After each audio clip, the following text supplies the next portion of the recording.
I'm going to go over 3 worksheets, give you some helpful hints.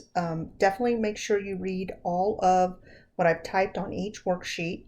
First, I want to say that the 3 individual worksheets, everyone needs to complete. There is a due date, and there's also a date for turning in early for extra credit. For each individual worksheet, there's extra credit. So you can choose to do worksheet 1, 3, 2, and 3, all 3 of them for extra credit, or you don't have to do any of them for extra credit, but there is a final deadline that they need to be completed. You're also going to be using our class website and go under Animal Project, and we will talk about that. I'll show you that in just a moment. So for the first worksheet, first of all, make sure you cite all of your sources. I would use Noodle Tools, combine it with what you already have for the field notebook, because when we do our final turn in for the grant as a team project, you will be printing off all of your sources, combining both the field notebook and the grant sources. Also want to point out, it's in red, all the answers need to be typed. I will not accept it if it's handwritten, so just FYI on that.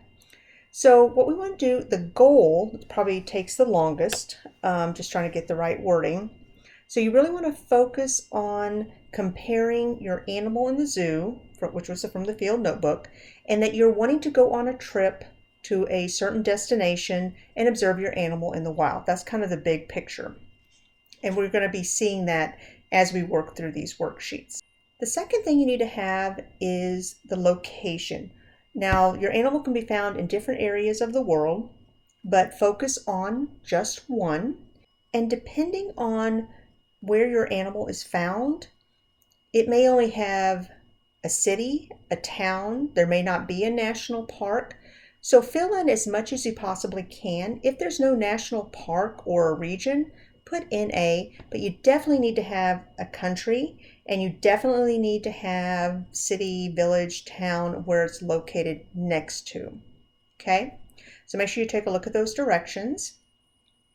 Next, you need to import a map of where you said you were going. And the easiest way to do that, and I'll just kind of walk you through this, you put your cursor where you want the map to go, and you can go to Pictures, Online, and it'll pull up. I am using the new version of OneNote. And then when you search and do Map Of, then you can choose a map, and you may need to look at several of them. I kind of previewed this already. So when I find the map I want, I click on it. It takes a little bit to load. And then you'll notice it's going to give me the national park. It gives me an entire country, so it shows me where in Africa that it's located. I will need to resize this, so make sure you do that. Okay. Let me resize. There we go. And just make sure it fits inside the blue box. If it does not outline like a national park, you can take your draw tool and you can highlight where your animal is found. So that's how you do the map. Next, whether your animal is endangered, vulnerable, threatened, least concern, and if it is, you need to provide when it was last assessed date, which means when the scientists, when they did a population count of that species in a given area. So let's go to the website, and under grant, I've provided some sources that you can use. And here's the example if you want to take a look at all the components. We'll pull that up in just a second. So I would check all 3. If your animal is not found on the 3 sources, websites that I gave you, then we're going to assume that your animal is not on any of those lists, and I would put no for all of them on the OneNote, and then you will not have any dates. So I can go to either of these sites. Make sure you know your scientific name just to double check that you've selected the correct animal. The one source I do want to open up and show you is to help you find the date, and that's in the red list. So when I open this up, it's going to give me a search area, and I would type in my name. So if I type in red wolf, and here it's going to give the scientific name.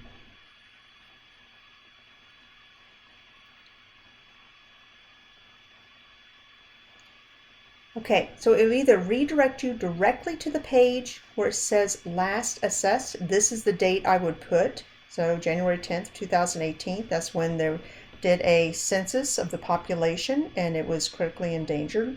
If it takes you to a web page that it has the animal but it doesn't have the last assessed, if you click on this little icon on that page, it will redirect you to a page like this.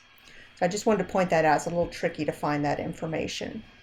Next, here I would recommend when you do your itinerary, go ahead and do the budget also, because you're going to go to like Travelocity, any kind of online website that shows flights and times and prices. So you might as well get all of that at one time.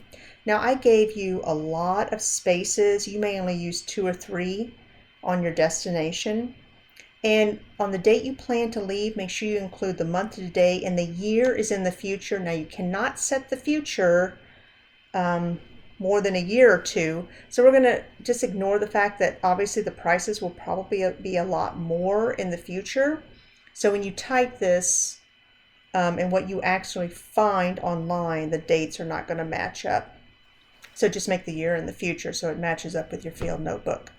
And then the number of hours that you travel, and you'll kind of get that from the times, do include layovers. So we're all going to leave from MCI, Kansas City Airport, and depending if you have a layover like in Miami or wherever, and you might have 2 or 3 stops. Let me take you down to the last page. It looks exactly the same. So if the travel and the stops and the layovers are exactly the same to and from your destination, then I'm just going to highlight that it's the same, and then you wouldn't fill in this table. If it's different, you're going to highlight this part that says different, and then you're going to fill in everything on how it's different. Okay? And then so I should see the last entry should be MCI, and on this other page, page 3, my first entry should be MCI. Okay, so that is the travel. Once you get to your destination, what is a typical day going to look like? And so you'll need the dates that you'll be there and the number of days you're researching. You need to have at least 15. You can make up 15, 20, 30. It doesn't really matter. Just the number of days that you're going to be there. And then the times, and I do want these in a range. This is a change. If you look at any of the models, some students just put like 8 o'clock they did this, 10 o'clock they did this, but I want time frames, and you need to have at least 8 hours of a typical day. So this would be like, okay, go ahead and just tell me about a typical day of going to school and all your activities. We say, 6:30, got up for school, got ready, got activities. I drove to school. What time was that? Went to classes, periods 1 through 4, and then that'll go throughout your day. And then maybe 4 o'clock, I had practice, and then when you came back home. So again, I'm going to open up the examples for all the parts so you can take a look at that. Another source you can look at if you want more details of what the final project's going to look like is over under the group assignment. Now this part on the grant directions and the grant grade sheet, that is what you'll turn in for your final report. You're combining everything with your group. So this here where it says group assignment is not due with these 3 worksheets. So these are like, think of it as rough drafts, but I am grading the paragraphs and making sure you have everything. Okay, so that is these 5 pages for grant worksheet number 1. And we've already talked about some of our sources. And so let me pull up an example. So here's the example, and make sure you read that, no obvious copying. So here's a couple of examples from previous years on goals. So you can see that they've talked about where they were going, what they're researching. They're comparing animal in the wild to the zoo. So just take a look at that. Here is their location, their map. Now you will not put your works cited on OneNote and said you will drop this into your Noodle Tools. Okay, I just put it there just to cite that since it's going to be in the video. Then the itinerary, the formatting is a little bit different. I did change that, but just to give you an idea, especially when you're looking at kind of the time frame. So this range is what you're going to be using. And this part does not need to be in complete sentences. It's just basically what are you doing during the day, okay? And so you can see here that there is some differences between the to and the from, okay? And so you will need to include that all the times. So take a look at the examples, and of course you can come in during the free and take a look at the examples that are in the classroom. Of course, you cannot check those out. So let's go ahead and look at, for example, Travelocity. It's probably the easiest one to use. Now, if any site wants you to use your credit card, do not give them your credit card. Go to a completely different site. Okay, now you can do package deals like flight, hotel, car, but I want you to break this out, and this is where you would want to do both worksheet number 1 and worksheet number 2. Worksheet 2 is your budget, so why you have everything pulled up at one time. So on your flight, you're going to be traveling from MCI, and it will pull up Kansas City, Missouri. And then if I want to go to an airport in Africa, and the departing date, you can just kind of make up a time. I'm just going to kind of go here. Returning, let's make it like a week out. 1 adult, so you're just doing it for yourself. And then you're going to search.